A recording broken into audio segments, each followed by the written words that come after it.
Please subscribe my channel, like my video and share also.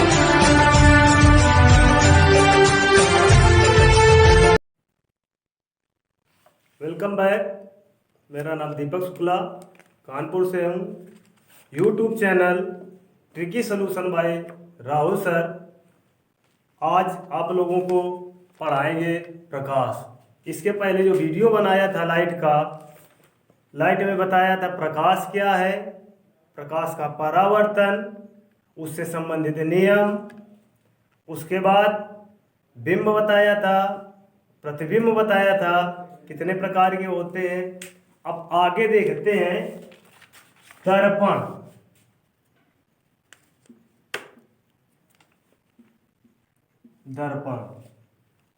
Mirror,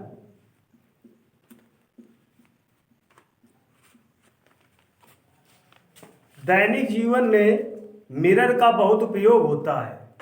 हम लोग अपने घरों में अपना चेहरा देखने के लिए प्रयोग करते हैं दर्पण का। तो दर्पण होता क्या है? दर्पण कांच का एक टुकड़ा होता है, खोखले गोले से काटा गया भाग होता है, और एक कांच का जो टुकड़ा होता है उसमें हम एक तरफ, जो दर्पण होता है कांच का एक टुकड़ा होता है, इसके एक तरफ हम पालिश कर देते हैं, एक तरफ पालिश कर दी जाती है एक सतह पर या लेप कर दिया जाता है, तो वही जो कांच है वो दर्पण का रूप ले लेता है। दर्पण कांच के खोखले गोले से एक निकाला गया भाग होता है, हिस्सा होता है कांच का। एक सतह पर हम पालिश कर देते हैं या लेप कर देते हैं और वही कांच दर्पण का रूप ले लेता है, दर्पण कहलाता है। तो दर्पण की परिभाषा, दर्पण किसी कांच के खोखले गोले से काटा गया एक टुकड़ा होता है, इसकी एक सतह पर लेप कर देते हैं, जो लेप किया जाता है वही कांच दर्पण का रूप ले लेता है, तथा दूसरा जो सिरा होता है वो परावर्तक का कार्य करता है, दर्पण कहलाता है।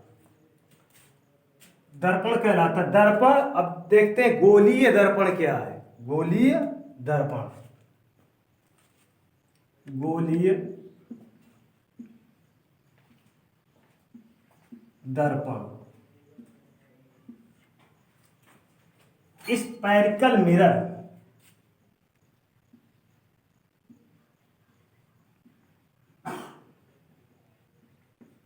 Spherical mirror. गोली दर्पण, जो गोली दर्पण होता है ये गोले से, एक खोखला गोला होता है उससे काट करके भाग निकाले जाते हैं। तो गोली दर्पण की जो परिभाषा है, डेफिनेशन है, गोलीय दर्पण उस कांच के उस खोखले गोले से काटा गया भाग होता है जिसका एक तल उभरा होता है तथा दूसरा दबा होता है। इसमें एक सतह पर चांदी अथवा पारे का लेप कर दिया जाता है तथा दूसरी सतह परावर्तक का कार्य करती है, गोली दर्पण कहलाता है। गोली दर्पण मतलब कांच का एक खोखला गोला होता है, ऐसे ये कांच का खोखला गोला है, कांच का खोखला गोला, कांच का खोखला गोला। इसके एक सिरे पर हम पालिश कर देते हैं, इस प्रकार से पालिश कर दी जाती है।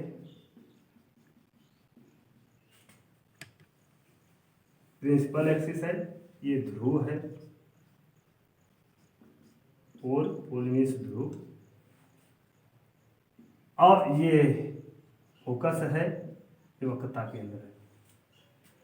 तो गोली दर्पण कांच से निकाला गया ये भाग होता है, गोले से जो होता है, गोला कांच का होता है और खोखला होता है, आकृति के अनुसार हम उसको काट करके निकाल लेते हैं। गोली दर्पण उस कांच के खोखले गोले से काटा गया भाग होता है, इसके एक सतह पर पालिश का हो या पेंट कर दिया जाता है तथा ये दूसरा जो दबा हुआ हिस्सा है, ये जो दबा हुआ है इसमें पेंट कर देते हैं और या पॉलिश या चांदी का लेप कुछ कर सकते हो, पॉलिश या चांदी का लेप कर देते हैं। और ये जो धसा हुआ तल है, इससे प्रकाश की जब किरणें पड़ती हैं, प्रकाश की किरणें इस दर्पण से टकराती हैं, तो यही जब टकराती हैं तो यहीं से परावर्तन होता है। परावर्तन की जो क्रिया है, रिफ्लेक्शन की क्रिया है, इसी से होती है। आगे चलते हैं।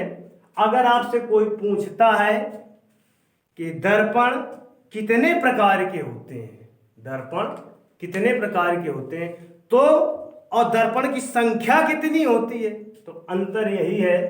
तो दर्पण के प्रकार यदि पूछे, अगर दर्पण के प्रकार, तो दर्पण दो प्रकार के होते हैं, एक समतल दर्पण, समतल दर्पण, और एक गोलीय दर्पण, गोलीय दर्पण। प्लेन मिरर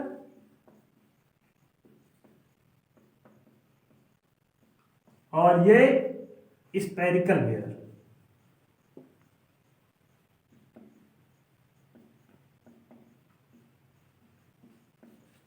अगर आपसे पूछता है दर्पण कितने प्रकार के होते हैं, तो आप उत्तर दोगे दर्पण दो प्रकार के होते हैं। दर्पणों की संख्या पूछे, तो दर्पणों की जब संख्या पूछेगे तो आप कहोगे दर्पणों की संख्या 3 प्रकार की होती है। कितने प्रकार की? 3 प्रकार की होती है। कौन कौन से?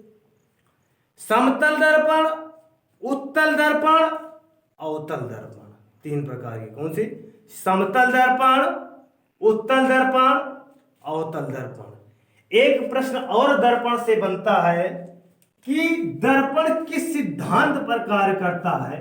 जो दर्पण है, दर्पण किस सिद्धांत पर कार्य करता है, किस सिद्धांत पर कार्य करता है।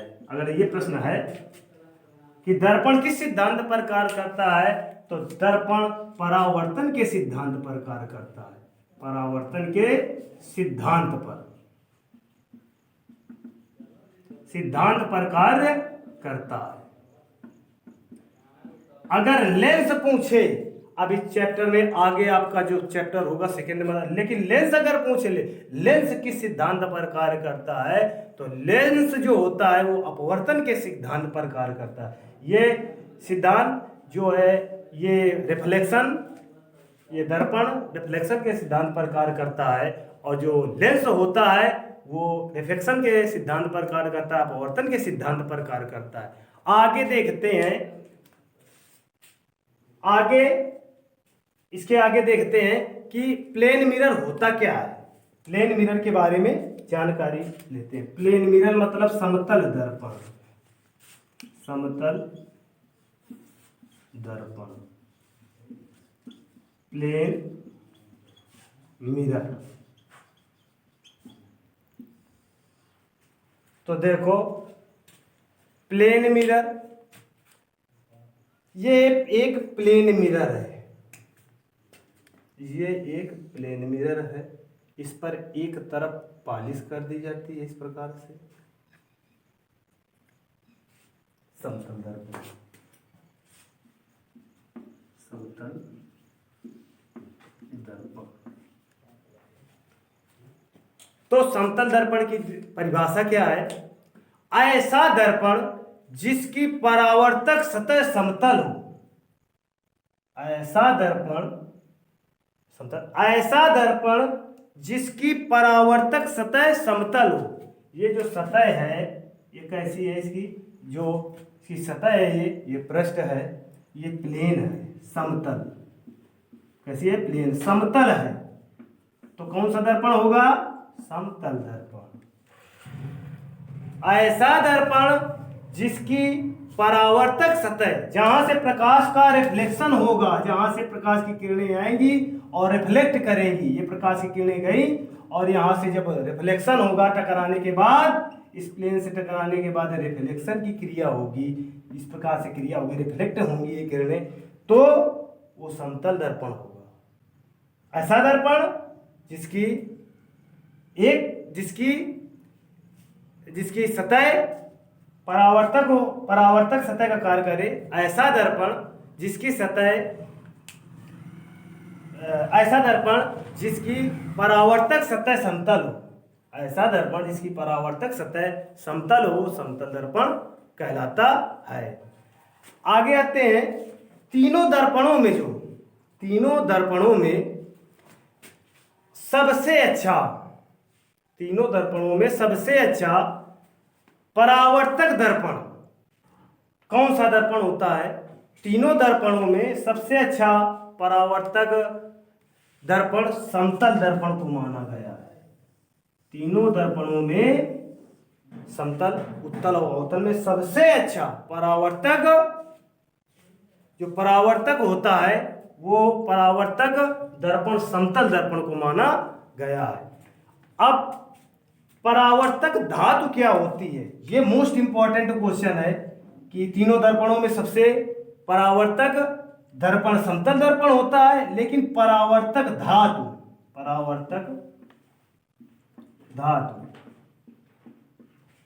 सिल्वर मीन्स चांदी को माना गया है।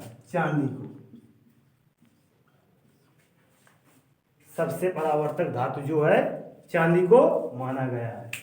तो इतना आप लोगों को पढ़ाया, समझ में आया है। अब आगे इसको हम रख किए दे रहे हैं, आगे इसके आगे बताएंगे। आगे चलते हैं, गोलीय दर्पणों के प्रकार। गोलीय दर्पण के प्रकार।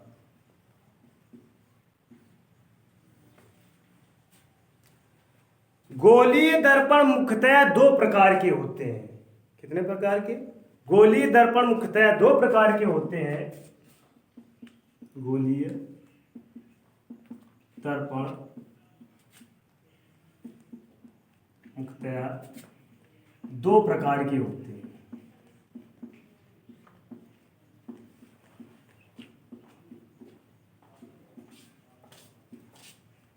पहला अवतल दर्पण, दूसरा उत्तल दर्पण।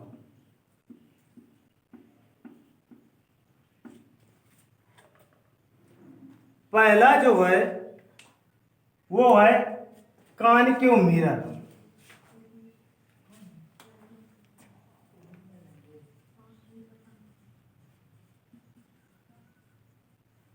Concave mirror. दूसरा जो आपका है वो है कॉन्वेक्स मिरर।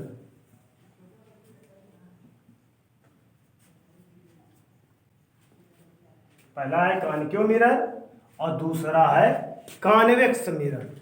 तो अवतल दर्पण होता है, दो प्रकार के तो होते हैं, एक अवतल और एक उत्तल। तो अवतल दर्पण जो होता है इसकी परिभाषा चित्र के माध्यम से समझेंगे।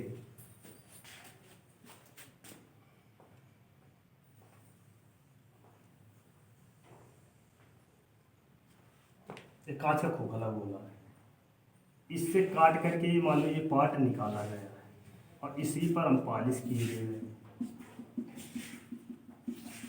एक सिरे पर हम पॉलिश किए देते हैं, जो उठा हुआ सिरा है उस पर हम पॉलिश किए दे रहे हैं। ये प्रिंसिपल एक्सिस है, मुख्य अक्ष कहते हैं इसको। जो मुख्य अक्ष ध्रुव को, ये मुख्य अक्ष जो होती है दर्पण के ध्रुव से मिलाती है रेखा को। ध्रुव है, प्लेन, पोल मीन्स ध्रुव। इसका ये फोकस है और ये वक्रता केंद्र सी है, वक्रता केंद्र। अब सेंटर ऑफ कर्वेचर। तो इस चित्र के माध्यम से आपको परिभाषा हम समझा रहे हैं, बता रहे हैं। उत्तल दर्पण वह दर्पण जिसके उभरे हुए सिरे पर, वह दर्पण जिसके उभरे हुए सिरे पर पॉलिश, ये क्या की गई है इसमें? पॉलिश। उभरे हुए सिरे पर पालिश होती है, और जो दबा हुआ तल होता है, धसा हुआ तल होता है। ये जो दबा है या धसा हुआ कह सकते हैं, जो दबा हुआ तल है या धसा हुआ तल है, इसी से प्रकाश का परावर्तन होता है। ये दबा हुआ तल परावर्तन का कार्य करता है, अवतल दर्पण कहलाता है। अवतल दर्पण वह दर्पण जिसके उभरे हुए तल पर पालिश तथा अंदर का जो धसा हुआ तल है, ये परावर्तक का कार्य करता है, अवतल दर्पण कहलाता है। आगे देखते हैं उत्तल दर्पण। उत्तल दर्पण ये एक कांच का जो खोखला गोला होता है, उसी से ये निकाला गया भाग होता है। इस प्रकार से जैसे ये पार्ट निकाल लिया गया, और इस पर अपोजिट साइड पर हम कलाई कर रहे हैं, इसकी विपरीत तरफ हम सतह पर पॉलिश किए कर दे रहे हैं। ये यमोन है, मिरर है, इसीलिए यमोनियम 2 नाम दे रहे हैं इसको। और जो प्रकाश की, या ऐसे आप बना सकते हैं इसको, या फिर इस प्रकार से इधर साइड में बना सकते हैं। इधर साइड में अच्छा रहेगा, इधर साइड में हम बनाए दे रहे हैं इसको।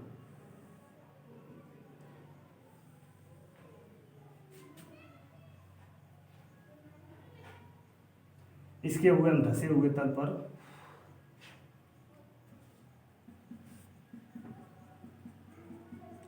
पालिश यम1 यम2। अब क्या करेंगे कि धसे हुए तल पर पालिश कर देंगे। अब जब प्रकाश की किरणें आएंगी, इस पर प्रकाश की किरणें आई, ये प्रिंसिपल एक्सिस है, थोड़ा सा गोला जो है ये मुख्य अक्ष है, प्रिंसिपल एक्सिस है, फोकस है, ये वक्रता केंद्र है, ये आपका ध्रुव है, ये ध्रुव है, पोल मीन्स ध्रुव। तो देखो, और ये पालिश कर दी गई है, अंदर दबे हुए तल पर पालिश कर दी गई है। और जो उभरा या उठा हुआ तल, उभरा या उठा हुआ तल, जो उभरा हुआ तल है, ये उभरा हुआ तल यहाँ पर लिखे दे रहे हैं इसको, उभरा हुआ तल। देखो इसी चित्र के माध्यम से परिभाषा बता रहे हैं आपको। उत्तल दर्पण वह दर्पण होता है जिसके धसे हुए तल पर, एक धसा, जिसके धसे हुए तल पर पालिश कर देते हैं तथा उभरा हुआ तल परावर्तन का कार्य करता है, उत्तल दर्पण कहलाता है। अब आप अवतल दर्पण की सहायता से प्रतिबिंब बनाना, वो हम बताएंगे आपको कि अवतल दर्पण की सहायता से प्रतिबिंब कैसे बनाए जाते हैं। तो इतना समझ में आया, तो आगे इसके आगे भी आपको पढ़ाएंगे। अवतल दर्पण की सहायता से प्रतिबिंब का बनना। अवतल दर्पण की सहायता से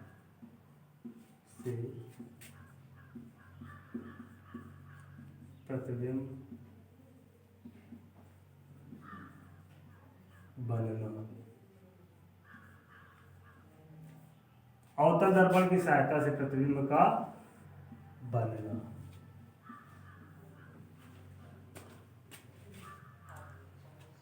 अवतल दर्पण की सहायता से प्रतिबिंब का बनना। किस प्रकार अवतल दर्पण की सहायता से हम प्रतिबिंब को बनाएंगे। तो एक अवतल दर्पण ले लेते हैं। सबसे पहले एक अवतल दर्पण,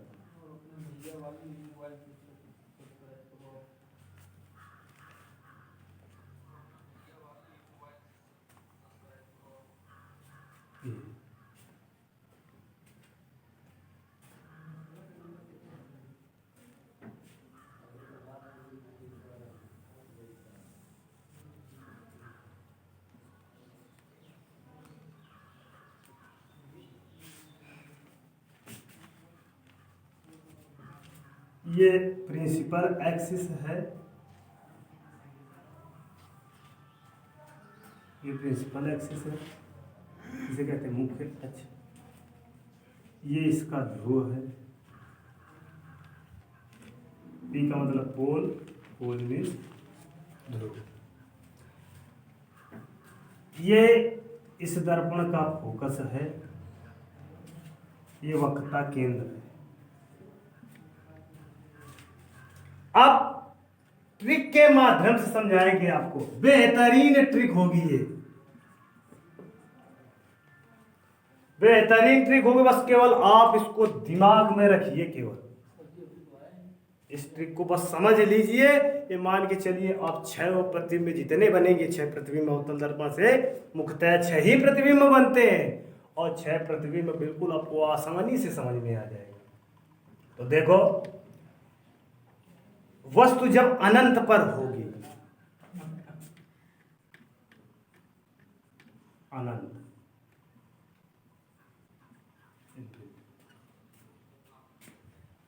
अब अनंत पर होगी वस्तु, तो एक इसको डाल देते हैं 1 नंबर। जब अनंत और वक्रता केंद्र के मध्य होगी, ऐसी वस्तु कहीं बीच में रखी होगी, तो इसे नाम देते हैं 2 नंबर। आगे बढ़ेंगे, जब वो वस्तु को हम वक्रता केंद्र के ऊपर रखेंगे, तब यहां पर नाम दे देते हैं 3रा। वक्रता केंद्र और फोकस के मध्य जब वस्तु रखी जाएगी, यहां पर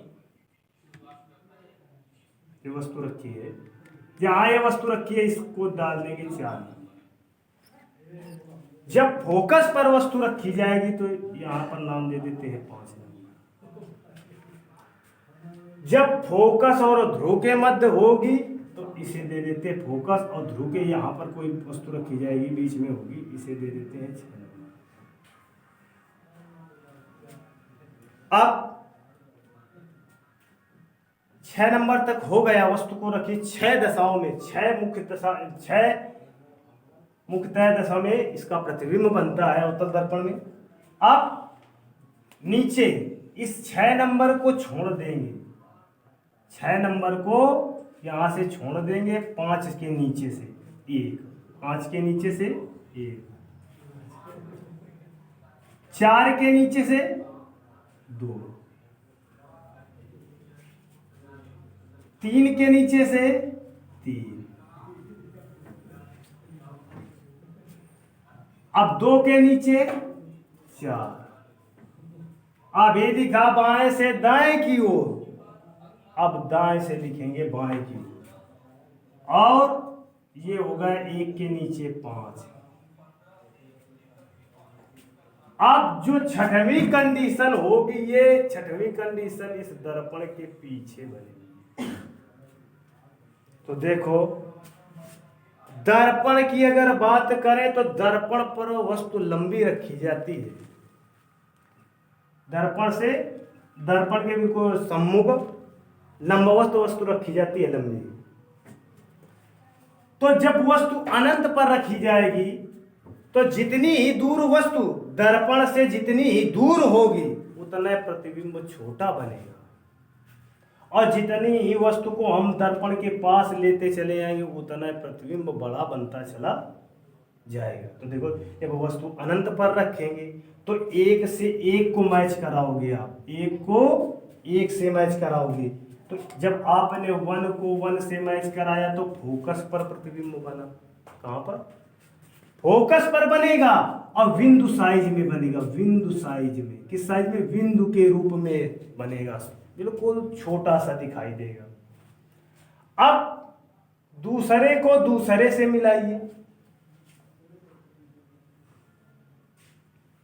तो जब वस्तु अनंत और वक्रता केंद्र के मध्य रखी होगी, तो इसका प्रतिबिंब वक्रता केंद्र और फोकस के मध्य बनेगा, और उल्टा बनेगा। अवतल दर्पण में सभी प्रतिबिंब जो होते हैं 5 कंडीशनों में, ये 5 जो कंडीशन होती है, 5 कंडीशन में वास्तविक प्रतिबिंब बनते हैं, और 1 कंडीशन में सीधा बनता है, वो भी आभासी दर्पण के पीछे बनता है, और वस्तु से बड़ा बनता है। क्योंकि वस्तु यहां पर रखोगे तो छोटी होगी, लेकिन प्रतिबिंब दर्पण के पीछे बनेगा, अभी बताएंगे, और आभासी बनेगा। तो जब वस्तु अनंत और वक्रता केंद्र के मध्य होगी तो हमारा प्रतिबिंब बनेगा। अब ये जो बने हैं मुख्य अक्ष के ऊपर ये वस्तु रखी है सीधी, वस्तु सीधी रखी जाती है इस प्रकार से ना, वस्तु ऐसे रखी जाती है ये वस्तु, और जो प्रतिबिंब बनते हैं तो उसके नीचे बनते हैं उल्टे। तो वस्तु तो जो जितने नीचे बन रहे हैं अवास्तविक हैं तो सभी उल्टे हैं। अवतल दर्पण में जितने प्रतिबिंब बनते हैं सब वास्तविक होते हैं और उल्टे होते हैं। तो जब वस्तु अनंत और वक्रता केंद्र के मध्य रखी होगी तो इसका प्रतिबिंब वक्रता केंद्र और फोकस के मध्य बनेगा, वास्तविक बनेगा, उल्टा बनेगा। अब जब वस्तु वक्रता केंद्र के ऊपर रख दी जाएगी, यहीं पर इसी के ऊपर रखी जाएगी, तो इसका प्रतिबिंब वक्रता केंद्र के बिल्कुल नीचे बनेगा और समान आकार का बनेगा। यही एक तीसरी कंडीशन, मोस्ट इंपॉर्टेंट कंडीशन है कि जब वस्तु वक्रता केंद्र पर रखी जाती है, वक्रता केंद्र पर रखी जाती है तो इसका प्रतिबिंब इसी के नीचे समान आकार का, बिल्कुल समान आकार का बनता है और उल्टा बनता है। ये मोस्ट जो तीसरी कंडीशन बताया, जब वस्तु कहां पर रखी हो, वस्तु वक्रता केंद्र सी पर रखी हो, सी पर जब वस्तु सी पर रखी हो, इस पर वस्तु रखी जाए समान आकार का, उसी के नीचे बराबर आकार का बनता है। आगे देखते हैं, जब वस्तु कहां पर रखी जाएगी, वक्रता केंद्र और फोकस के मध्य रख दी जाएगी, यहां पर तो वक्रता केंद्र और फोकस के मध्य रखी जाएगी तो इसका प्रतिबिंब कहां बनेगा, मतलब वक्रता केंद्र के पीछे बनेगा, पीछे बनेगा, बड़ा बनेगा वस्तु की तुलना में, और उल्टा तो बनेगा, वास्तविक होगा और कैसा होगा, उल्टा होगा। उल्टे जितने वास्तविक होते हैं सभी उल्टे होते हैं। जब पांचवी कंडीशन ये होगी कि जब वस्तु को हम फोकस पर रख देंगे, यहां तो फोकस पर जब वस्तु रखोगे और प्रकाश की किरणें पड़ेंगी दर्पण से टकराने के बाद जो प्रतिबिंब का निर्माण होगा, जो बनेगा, तो जब फोकस पर आप रखेंगे तो फोकस से जब मैच करेंगे, यहाँ पर वस्तु रखी तो ये 5 को 5 से मैच करोगे यहाँ से, तो ये कहां पर बनेगा, अनंत स्थिति में बनेगा, बड़ा प्रतिबिंब प्राप्त होगा, वस्तु की तुलना में बड़ा होगा और उल्टा होगा। अब ये छठवीं कंडीशन जो है कि वस्तु फोकस और ध्रुव के मध्य यहां पर वस्तु रखी है, तो जब वस्तु इसके मध्य रख दोगे छोटी वस्तु तो इसका प्रतिबिंब पीछे साइज में बनेगा, इस साइज में जब वस्तु प्रतिबिंब पीछे बनेगा इस प्रकार से, और इसको बढ़ाएंगे तब इसको यहां से मैच करेंगे। तो यही एक कंडीशन ऐसी होती है कि जब वस्तु फोकस और ध्रुव के मध्य रखी जाती है तो इसका जो प्रतिबिंब बनता है वो दर्पण के पीछे बनता है, आभासी बनता है और वस्तु से बड़ा बनता है और लेके सीधा बनता है। कैसा बनता है, आभासी बनता है, बड़ा बनेगा, वस्तु से बड़ा बनेगा और सीधा बनेगा। अब चित्र के माध्यम से हम एक एक का एक्सप्लेन करेंगे, कहां वस्तु पर रखी जाएगी तो उसका प्रतिबिंब कहां बनेगा। तो ये ट्रिक अगर आपको समझ में आई हो तो इसको दोबारा से आप कॉपी में नोट करके इस ट्रिक के माध्यम से आप समझोगे, फिर आपको हम चित्र के माध्यम से समझाएंगे, के माध्यम से आपको बताएंगे। भी ट्रिक बताया था, अब चित्र के माध्यम से बताएंगे। अवतल दर्पण है तो एक अवतल दर्पण ले लो, अवतल दर्पण कौन सा दर्पण है, अवतल दर्पण, यम1 यम2। पहली कंडीशन, जब वस्तु अनंत पर रखी हो, कहां रखी हो, वस्तु अनंत पर रख दी जाए,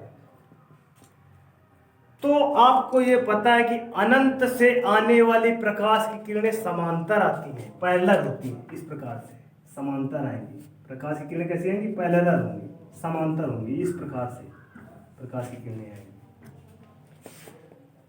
तो जब ये मुख्य अक्ष है, प्रिंसिपल एक्सिस है, ये इसका ध्रुव है,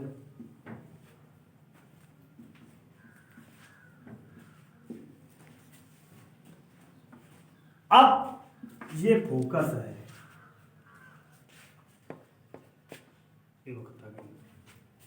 तो अनंत से आने वाली प्रकाश की किरणें समांतर आती हैं ऐसे।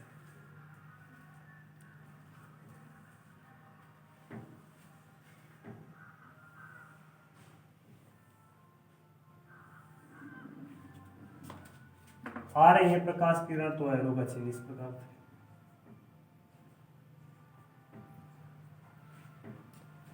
जैसे ही दर्पण से टकराएंगी तो परावर्तन की घटना होगी।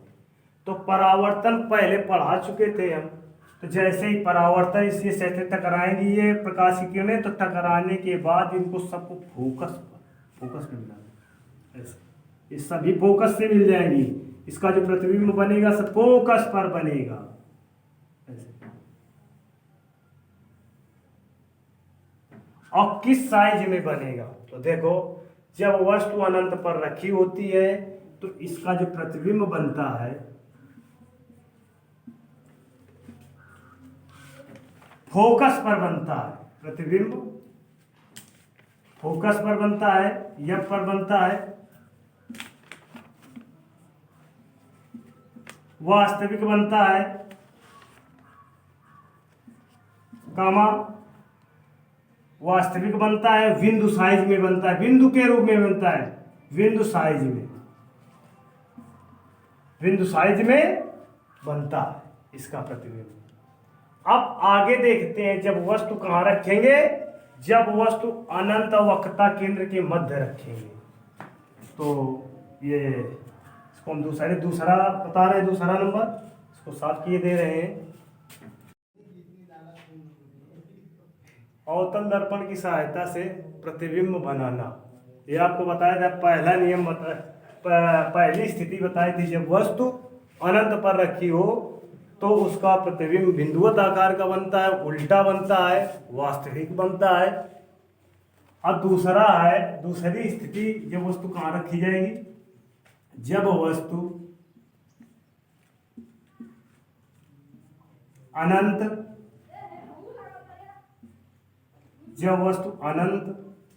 और वक्रता केंद्र के मध्य रखी हो, के मध्य रखी हो। अब दूसरी कंडीशन में वस्तु को हम अनंत और वक्रता केंद्र के बीच में रखेंगे तो प्रतिबिंब कैसे बनता है। तो सबसे पहले एक अवतल दर्पण बना लेते हैं।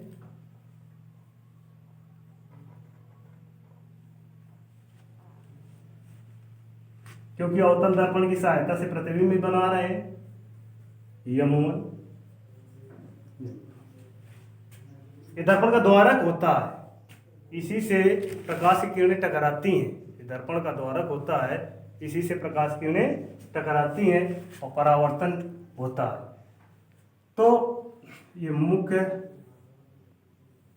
प्रिंसिपल एक्सिस है, मुख्य फोकस है, ये पी है पोल ध्रुव, ये इसका फोकस है, ये वक्रता केंद्र सी है। तो लिखा जब वस्तु अनंत और वक्रता केंद्र के मध्य हो। ये अनंत था, यहाँ कहीं पर अनंत था, ये वस्तु रखी गई थी पहली कंडीशन में। अब अनंत और वक्रता केंद्र के मध्य यहाँ वस्तु रख दे रहे हैं। ये वस्तु रखी है, ए भी एक वस्तु रखी गई है, ये वस्तु कोई रखी है, दर्पण के लंबवत वस्तु रखी गई है। तो वस्तु से प्रकाश की किरणें आएंगी, जब वस्तु से प्रकाश की किरणें आपतित होंगी और दर्पण से टकराएंगी तो वस्तु से चलने वाली प्रकाश की समांतर किरणें, किसके मुख्य अक्ष की, ये मुख्य अक्ष है प्रिंसिपल एक्सिस, इसी के समांतर चलेंगी ऐसे। तो मुख्य अक्ष के समांतर चलने वाली प्रकाश की किरणें दर्पण से टकराने के पश्चात फोकस से जाती है। तीन नियम है, फोकस से जाती है, इस प्रकार से जाएगी सीधे, ऐसे सीधे चली निकल जाएगी, सीधे निकल जाएगी। दूसरी कंडीशन थी कि जब प्रकाश की किरण वक्रता केंद्र से जाएगी तो वक्रता केंद्र से जाने वाली प्रकाश की किरणें टकराने के बाद पुनः उसी मार्ग से लौट जाती हैं। और चौथी कंडीशन ये थी कि दर्पण से टकराने वाली मुख्य अक्ष की समांतर किरणें टकराने के बाद परावर्तित हो जाएंगी। तो दूसरी कंडीशन पर वस्तु और प्रकाश की किरणें डालना है वक्रता केंद्र से। वक्रता केंद्र से जाने वाली प्रकाश की किरणें दर्पण पर टकराएंगी और पुनः उसी दिशा में वापस चली जाएंगी, जिस दिशा से आई थी उसी दिशा से पुनः वापस चली जाएंगी।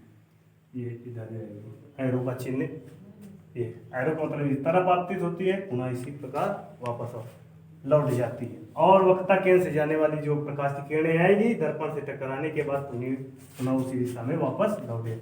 इसे ए दे देते हैं, इसे एम, पी और क्यू इसे दे देते हैं। अब ए बी वस्तु लंबी रखी है और ये प्रतिबिंब प्राप्त होता है सी और एफ के मध्य, उल्टा प्रतिबिंब बनेगा, उल्टा बनेगा। वस्तु सीधी रखी है, प्रतिबिंब उल्टा बनेगा, वास्तविक बनेगा और उल्टा बनेगा। तो ये बी है तो ये B dash A dash, A dash B dash, A B dash A dash, ये प्रतिबिंब बनेगा। तो कैसा प्रतिबिंब होगा कि जब वस्तु अनंत और वक्रता केंद्र के मध्य रखी जाएगी तो उसका प्रतिबिंब सी और एफ के बीच में, सी और एफ के बीच में वास्तविक बनेगा, वास्तविक होगा प्रतिबिंब। प्रतिबिंब की कंडीशन होगी, प्रतिबिंब बनेगा, वास्तविक बनेगा, कामा उल्टा बनेगा। वस्तु बड़ी, ये वस्तु देखो रखी है बड़ी है, छोटा बनेगा, वस्तु से छोटा प्राप्त होगा। ये थी दूसरी कंडीशन। अब तीसरी कंडीशन क्या है? जब वस्तु वक्रता केंद्र पर रखी हो,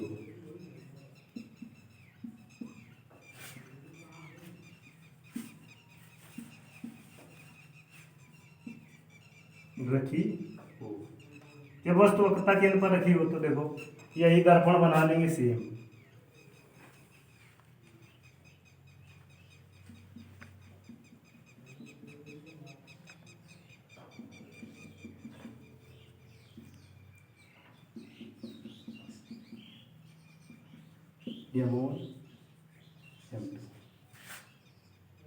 प्रिंसिपल एक्सिस है मुख्य, थोड़ा इसको बढ़ा देते हैं, ये मुख्य है, इसका जो पी है वो ध्रुव है, ये फोकस है, मुख्य फोकस, ये वक्रता केंद्र सी। अब वस्तु को हम वक्रता केंद्र के केंद्र पर रख रहे हैं, सी के ऊपर, वक्रता केंद्र सी के ऊपर। तो ये वस्तु रखी है, ये वस्तु रखी है ए बी, ए बी वस्तु रखी। तो वस्तु से चलने वाली प्रकाश की समांतर किरणें, मुख्य अक्ष, वस्तु से चलने वाली मुख्य अक्ष की समांतर किरणें दर्पण से टकराने के पश्चात फोकस से निकल जाती है, फोकस से निकल जाती है। अब दूसरी कंडीशन में कहां से भेजेंगे? अब वस्तु तो वक्रता केंद्र के ऊपर रखी है, तो दूसरी जो प्रकाश की किरण आएगी वो फोकस से जाएगी, और जो मुख्य फोकस से जाती है तो दर्पण से टकराने के पश्चात यहाँ हो जाएगी। तो इसके नीचे सेम आकार का, जिस प्रकार वस्तु रखी है उसी के आकार का प्रतिबिंब प्राप्त होगा। जितने A dash B dash, A B वस्तु रखी तो बी डैश ए डैश, तो प्रतिबिंब कैसा होगा? तो प्रतिबिंब होगा, वास्तविक होगा,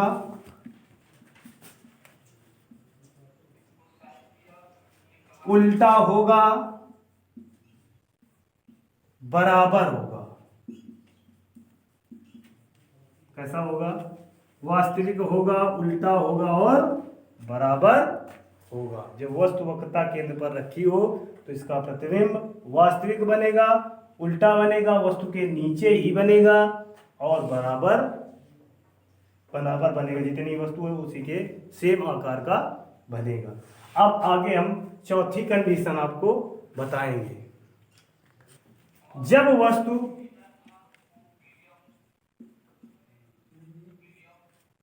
वक्रता केंद्र C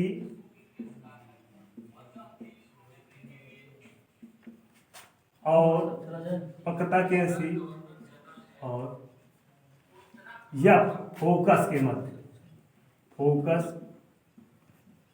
के बीच में रखी हो, तब क्या होगा?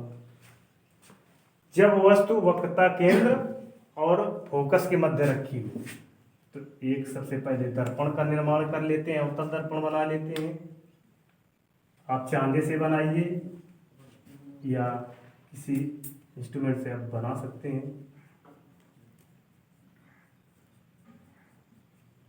M1 M2 ये प्रिंसिपल एक्सिस है, ये मुख्य अक्ष है, ये P बिंदु है ध्रुव, ये फोकस है और ये वक्रता केंद्र C है।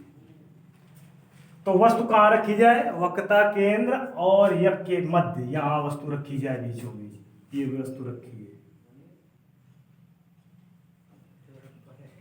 तो वस्तु से चलने वाली मुख्य अक्ष के समांतर प्रकाश की किरण दर्पण से टकराने के पश्चात परावर्तन की घटना हुई, फोकस से निकल जाए। दूसरी प्रकाश की किरणें कहाँ डालें? दूसरी प्रकाश की किरणें फोकस से ही जाने के पश्चात, और फोकस से जब जाएंगी तो दर्पण से टकराने के पश्चात परावर्तन की घटना होगी, तो ये आपस में ये पीछे कहीं काटेंगे, ये प्रतिबिंब बनेगा। ये AB वस्तु है P Q।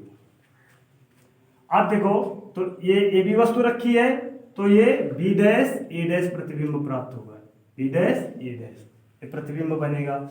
तो वस्तु जब वक्रता केंद्र और फोकस के मध्य रखी हो तो इसका प्रतिबिंब वक्रता केंद्र के पीछे, वक्रता केंद्र C है, इसके पीछे वास्तविक होगा। वक्रता केंद्र C के पीछे, वक्रता केंद्र C के पीछे बनेगा, वास्तविक बनेगा, कम उल्टा बनेगा और बड़ा बनेगा। क्यों बड़ा बनेगा? वस्तु देखो इतनी बड़ी है और प्रतिबिंब बड़ा प्राप्त हो रहा। वस्तु इतनी बड़ी रखी है ये, और ये साइज में इतना बड़ा प्राप्त होता है। तो चौथी कंडीशन ये थी कि जब वस्तु वक्रता केंद्र और फोकस के मध्य रखी हो तो इसका प्रतिबिंब C के पीछे वस्तु से बड़ा, वास्तविक और उल्टा प्राप्त होता है। अब आगे कंडीशन है पांचवी ये कंडीशन है कि जब वस्तु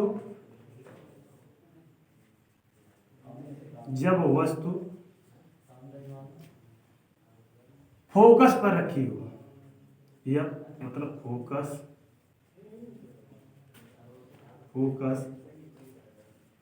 पर रखी हो। एक दर्पण बना लेते हैं, वो भी अवतल दर्पण, क्योंकि अवतल दर्पण की सहायता से बता रहे हैं। एक अवतल दर्पण बना लीजिए, M1 M2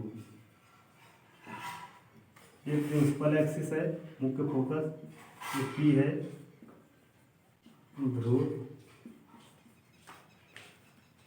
ये फोकस है, ये वक्रता केंद्र C, ये वक्रता केंद्र C। वस्तु अब रख रहे हैं फोकस पर, यहाँ वस्तु रख रहे हैं, ये भी वस्तु रख दिया फोकस पर। तो मुख्य अक्ष के समांतर आने वाली प्रकाश की किरणें समांतर आ रही है और मुख्य अक्ष के समांतर, जैसे ये लाइन है इस समांतर आ रही है, इससे पहला रहना दोनों एक दूसरे, तो ये फोकस से निकल जाती है। कहाँ से निकल जाएंगी? फोकस। अब दूसरी कहाँ से भेजोगे जब? तो दूसरी वक्रता केंद्र से, क्योंकि वक्रता केंद्र से जाने वाली प्रकाश की किरणें उसी मार्ग से चली जाती हैं, उसी मार्ग से जाएंगी और पुनः परावर्तन पश्चात उसी मार्ग से वापस लौट दी जाती है। तो एक ऐसे भेजो वक्रता केंद्र से जाने वाली प्रकाश की किरणें इस प्रकार से निकल जाती हैं, ऐसे आएंगी और ऐसे चली जाएंगी। तो इनको जब हम पीछे बढ़ाएंगे, चाहे जितना बढ़ाते चले जाओ ऐसे, ये चीज, तो इसका प्रतिबिंब अनंत पर बनेगा। कहाँ पर बनेगा? अनंत पर। अनंत पर प्रतिबिंब ये इस प्रकार से बनेगा, दिखा रहे हैं आपको हम कैसा बनेगा ये।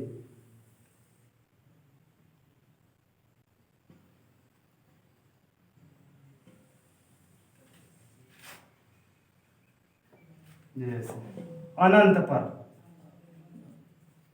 ये अनंत है, अनंत पर प्रतिबिंब बनेगा।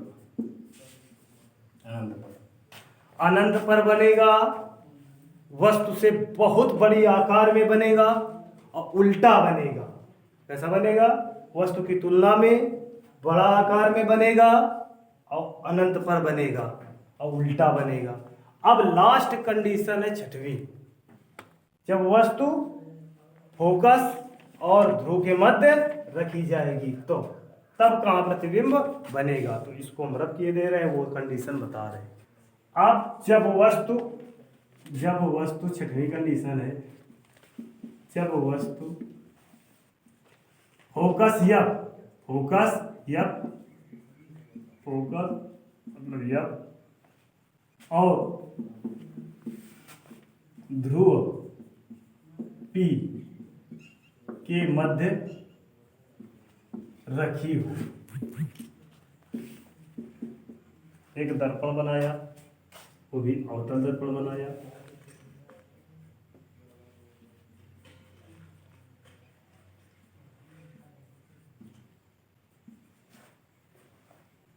ये प्रिंसिपल एक्सिस है, मुख्य फोकस,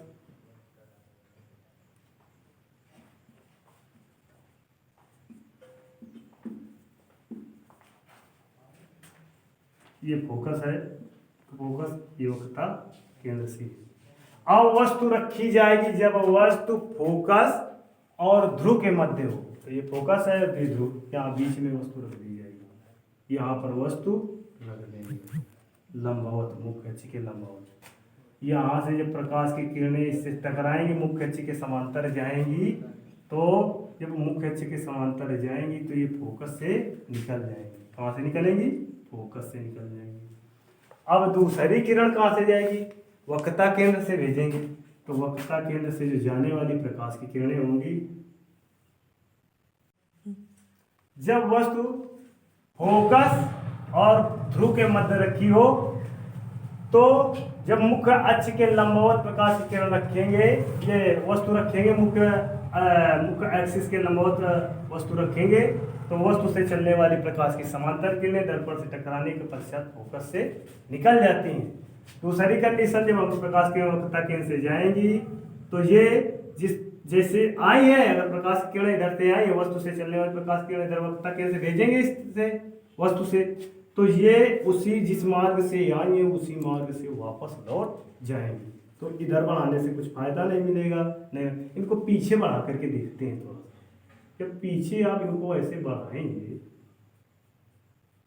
जब वस्तु फोकस और ध्रुव के मध्य रखी हो, तो फोकस ये और ध्रुव ये, इसके बीच में वस्तु लंबवत रखी है मुख्य अक्ष के, तो मुख्य अक्ष के जब ये लंबवत वस्तु रखी है, तो मुख्य अक्ष के लंबवत आने वाली प्रकाश की किरणें दर्पण से टकराने के पश्चात फोकस से निकल जाती है। दूसरी जब प्रकाश किरण भेजेंगे वस्तु से, वक्रता केंद्र से जाने वाली सीधे प्रकाश किरणें आती हैं और अपने वास से पूरा परावर्तन के पश्चात पुनः उसी मार्ग से लौट जाती हैं। तो इनको हम जब पीछे बढ़ाएंगे, इस प्रकार से पीछे बढ़ाएंगे, तो पीछे बढ़ाने पर इनको ये मीट करेंगी। ये अब ये मुख की लाइन थोड़ा सा पीछे बढ़ा देते हैं क्योंकि प्रतिबिंब पीछे की ओर बन रहा है। ये प्रतिबिंब बनेगा इस प्रकार से, ये पीछे प्रतिबिंब प्राप्त हो जाएगा। कैसा प्राप्त होगा? बी डैश ए डैश दर्पण के पीछे। तो प्रतिबिंब कैसा प्राप्त होगा?